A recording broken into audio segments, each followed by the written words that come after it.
Joshua 2. Then Joshua son of Nun secretly sent 2 spies from Shittim.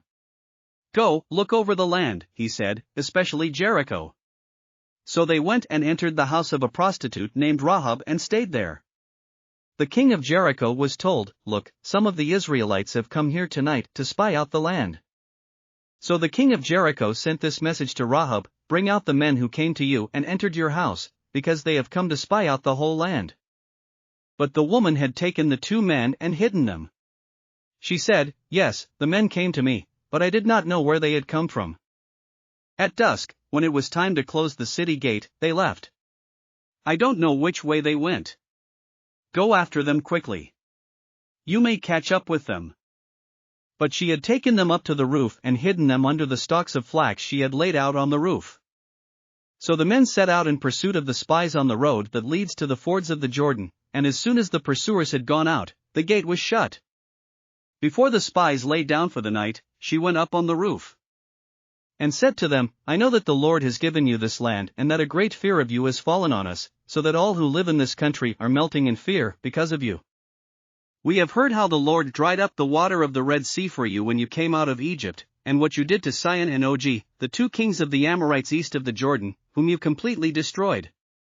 When we heard of it, our hearts melted in fear and everyone's courage failed because of you, for the Lord your God is God in heaven above and on the earth below. Now then, please swear to me by the Lord that you will show kindness to my family, because I have shown kindness to you. Give me a sure sign that you will spare the lives of my father and mother, my brothers and sisters, and all who belong to them, and that you will save us from death." "Our lives for your lives," the men assured her. "If you don't tell what we are doing, we will treat you kindly and faithfully when the Lord gives us the land." So she let them down by a rope through the window, for the house she lived in was part of the city wall. She said to them, "Go to the hills so the pursuers will not find you. Hide yourselves there 3 days until they return, and then go on your way." Now the men had said to her, "This oath you made us swear will not be binding on us. Unless, when we enter the land, you have tied this scarlet cord in the window through which you let us down, and unless you have brought your father and mother, your brothers, and all your family into your house.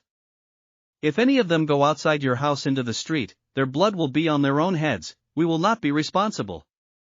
As for those who are in the house with you, their blood will be on our head if a hand is laid on them.